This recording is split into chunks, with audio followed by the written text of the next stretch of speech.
ایک بڑا پرانا واقعہ میں نے کسی کتاب میں پڑھا تھا، وہ واقعے سے میں چاہوں گا کہ میرے جو دل کے جذبات ہیں وہ آپ تک پہنچیں۔ واقعہ یہ تھا کہ ایک بزرگ تھے، یہ آزادی سے پہلے کا وقت ہے، اور جس کتاب میں لکھا ہوا ہے وہاں یہ لکھا ہے سچا واقعہ کسی کا، اور ان کا ایک بڑا لاڈلا مرید چیلا وہ تھا۔ اس چیلے نے کہا کہ بزرگوں مجھے فیض چاہیے، کوئی ایسی کوئی نظر کرم کرے۔ انہوں نے کہا یار یہ سب کہانی ہے، پتہ نہیں نظر کرم کیا ہوتی ہے، مجھے نہیں خبر، لیکن مجھے اتنا پتہ ہے کہ ریاضت ایک ایسی چیز ہے جو بندے کو قابل بنا دیتی ہے۔ جملہ میرا نہیں بھولنا آپ نے، کیا بولا؟ ریاضت ایک ایسی چیز ہے جو بندے کو قابل بنا دیتی ہے۔ یہ ریاضت کا جو نام ہے وہ ہے پریکٹس، ایفرٹ، سمت کے ساتھ کوشش۔ اس نے کہا جی آپ حکم فرمائیے میں کیا ریاضت کروں؟ یہ کوئی مشکل نہیں ہے، تم جنگل چلے جاؤ، اس کی نشانی بتائی یہ علاقہ ہے، وہاں تم جاؤ گے اور چند دن تم نے اللہ کا یہ نام پڑھنا ہے، کھانے کا سامان لے جانا، ایسا ممکن ہے کہ جو سامان تم لے کر جاؤ ختم ہو جائے، تو لہٰذا تمہارا جو چیلنج ہے، لڑائی ہے، وہ کئی طرح کی لڑائی ہیں، تم وہاں لڑو گے۔ اس نے کہا جی کون کون سی لڑائی؟ ان کا جی پہلے تو موسم کی لڑائی ہے، کیونکہ جب بھی آپ کسی بیابان میں ہوتے ہیں تو آپ کو ٹھنڈ بھی زیادہ اور گرمی بھی زیادہ لگتی ہے۔ دوسری لڑائی خوف کی لڑائی ہے، کیونکہ تم جنگل میں ہو تو نیند نہیں آئے گی شاید، کہ تمہیں لگے گا ابھی سانپ آ گیا، کوئی بچھو آ گیا، کوئی جانور آ گیا۔ تیسری لڑائی ایموشنز کی لڑائی ہے، جب بھی آپ اکیلا ہوتے ہیں تو آپ تنہائی میں زیادہ تکلیف میں ہوتے ہیں، انسان کو سہارا چاہیے۔ انہوں نے کہا چوتھی بھی لڑائی ہے، چوتھی پیٹ کی لڑائی ہے، بھوک۔ یہ ایک ایسی چیز ہے جو آپ کو کہیں نہ کہیں بہکا دیتی ہے، انسان روٹی کے لیے مجرم بن جاتا ہے، کمانے کے لیے ظلم کرنے لگ پڑتا ہے۔ یہ صاحب ان کی باتوں کو سننے کے بعد جنگل چلے گئے اور اللہ کا وہ نام کئی دن تک پڑھتے رہے۔ وہی ہوا، سب سے پہلے موسم، یہ لڑائی، سردی میں سردی لگے، گرمی میں گرمی بہت زیادہ لگے، خوف، نیند اڑ گئی، نیند اڑ جاتی ہے خوف میں۔ تیسرا کام یہ کہ ایموشنز، تنہائی کا احساس۔ آپ کو پتہ ہے جو کال کوٹھڑی ہے یہ دنیا کی سب سے بڑی پنشمنٹ ہے۔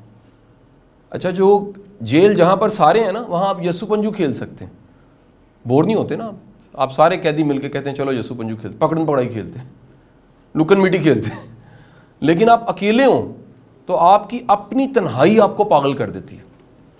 یہ تیسرا چیلنج۔ اور چوتھا چیلنج میں نے کیا بتایا؟ کھانا ختم ہو گیا۔ بزرگوں نے نصیحت کی تھی بیٹا جیسے ہی تم یہ اللہ کا نام اتنے دن پڑھ کے اس جنگل سے نکلو گے تو اس جنگل سے نکلنے کے بعد جو پگڈنڈی ہے جو پاس کے گاؤں میں جاتی ہے، اس پگڈنڈی پہ چلتے، کیونکہ تمہیں بھوک بھی بڑی زیادہ لگی ہے، تمہارے چیلنج بھی بہت زیادہ ہیں، تو تمہیں اللہ کا نیک بندہ ملے گا فرشتے کی شکل میں، پوچھے گا حکم کیجئے میں آپ کے لیے کیا کر سکتا ہوں۔ ایسا ممکن ہے جب وہ تم سے پوچھے تو تم یہ چاروں چیلنج کو حل کروانا چاہو، لیکن میں تمہیں یہ وصیت اور نصیحت کر رہا ہوں، تمہاری میری دوبارہ ملاقات نہیں ہونی، لہٰذا یہ وصیت بھی کہ تم نے اس وقت علم مانگنا ہے، تم نے یہ چاروں چیزیں نہیں مانگنی۔ اس نے ڈن کیا، چلا گیا، چلا مکمل ہوا۔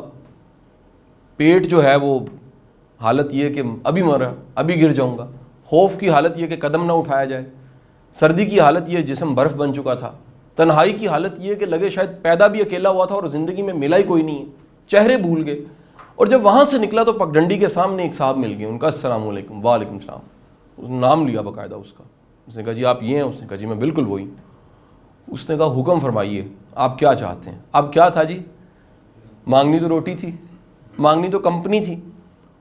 اسے یاد آیا اپنے بزرگ کی اس وصیت اور نصیحت کہ ایسے موقع پہ تم نے کیا مانگنا ہے؟ علم مانگنا ہے۔ اس نے علم مانگ لیا، چلا کاٹا نا جی۔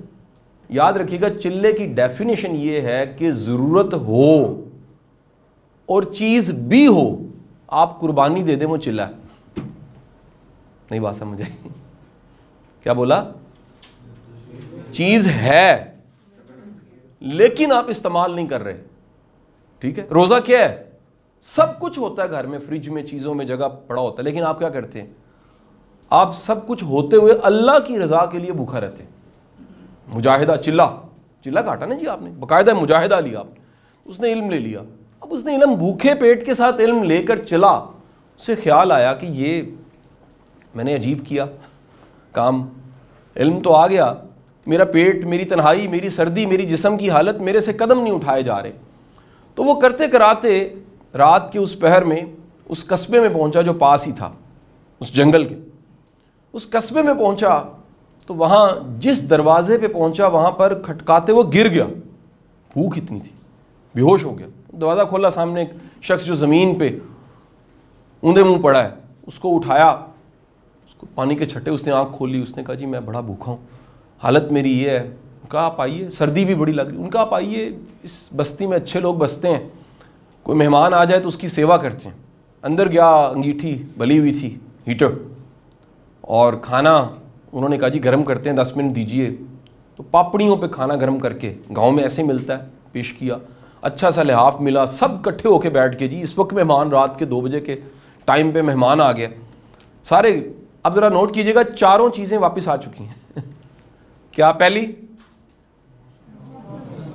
ختم، دوسرا کمپنی، تیسرا ایموشنز، اور سب کچھ ختم ہو گیا نا. اچھا اسی دوران انہوں نے کہا جی کیونکہ اب 3:30 ہو چکے ہیں رات کے، آپ سو جائیں، مہمان ہیں. اس نے کہا جی میں صبح نکلوں گا.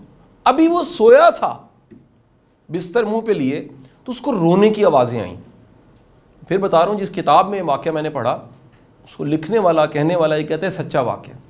ابھی سبق کی طرف جا رہے ہیں، ذرا آپ لیسن دیکھیے گا کیا نکلتا.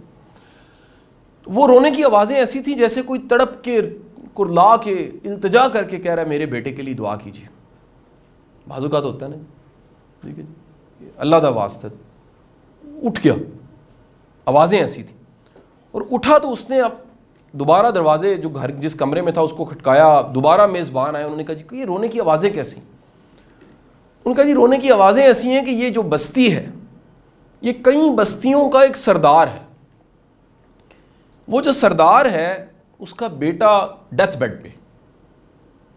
تو وہ یہاں رواج بڑا عجیب ہے. آپ ذرا گاؤں سے رہنے والے یاد کریں گے، اگر کسی کا بچہ یا کسی کا کوئی جاننے والا بڑا شدید بیمار ہوتا تھا، وہ گھروں میں جا کے کہتے تھے دعا کرو، تسی دعا کرو ابا جی واسطے، تسی پتر واسطے دعا کرو.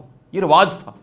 تو یہاں رواج یہ ہے کہ پہلے ہی چارپائی پہ ڈال کے پورے گاؤں میں پھراتے ہیں اور کہتے ہیں دعا کریں، یہ بڑا بیمار ہے.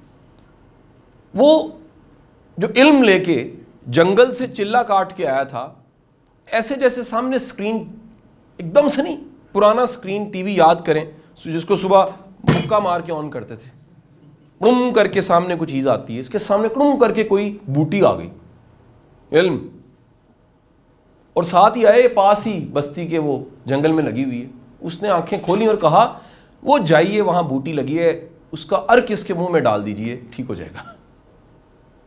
یہ کہنا تھا تو چند جو ملازم تھے سردار کے، وہ بھاگے، ارک لیا، منہ میں ڈالا. وہ مرنے والا بچہ بالکل آخری سانس پہ اٹھ کے کھڑا ہو گیا، ٹھیک ہو گیا. سردار اگر پنجابی بولتا تھے کہندا او کون لوگ ہو تسی یہی کہنا تھا. سردار نے کہا کون ہے بھائی؟ ان کا جی اجنبی ہے، مسافر تھا، دروازے پہ گرا ہے، اٹھایا ہے، یہاں لائے ہیں. اور اب حضور والا دن شروع ہو گیا.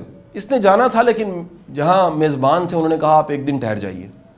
ٹھہر گیا. خدا کا کرنا، پاس کی جو بستیاں تھیں، یہ پرانا زمانہ ہے جب پراپر ٹرائبز کی لڑائیاں ہوتی تھیں. آپ میں سے اگین جو گاؤں میں ہے اس کو پتا ہوگا، ال اور لڑائی 2 ورڈ ہوتے ہیں. ال ہوتا ہے ٹرائب، اور الوں کی لڑائیاں ہوتی ہیں. میرے گاؤں میں 48 ال ہیں، میں ایک ال سے ہوں، ایک ٹرائب سے ہوں. تو دوسروں نے حملہ کر دیا، یہ اسے لگا شور ہوا اور پتہ نہیں کیا، باہر نکلا تو پتہ لگا اس گاؤں پہ حملہ ہو گیا، ان کو کٹ بڑی پاڑی ہے. یہ دور کھڑا دیکھ رہا ہے اور اس نے ایک چھوٹا سا میسج سردار کو دیا کہ اگر یہ چال چلو تو تم جنگ جیت جاؤ گے. سردار نے اس کو، کیونکہ رات سے ہی وہ دیوانہ تھا، اس کے مرتے بچے کو بچایا تھا، سردار نے حکم کیا یہ چال چلیے. چال چلی اور وہ جو حملہ تھا وہ الٹا. اس شام میں عشاء کے بعد سب اکٹھے ہوئے، سردار بھی اکٹھا ہوا. سردار نے اپنی پگ اتاری اور اس شخص کے سر پہ رکھ کے کہا یہ مجھ سے زیادہ قابل انسان ہے، جس کو چال کا بھی پتہ ہے، جس کو علاج کا بھی پتہ ہے. اور وہ شخص مسکرانے لگا کہ اسے کسی چیز کا نہیں پتا، اس کے پاس تو صرف علم تھا. تو علم والا سردار خود بن جاتا ہے. یہ کنکلوژن آف سٹوری ہے. کیا بولا؟ علم والا سردار، روٹی لحاف کمپنی میلہ خود لگتا ہے. سر پرابلم یہ ہوتی ہے کہ ہم ای کامرس سیکھتے ہیں یا ہم کسی بھی طرف جاتے ہیں، ہم خود ہوتے ہیں نالیک.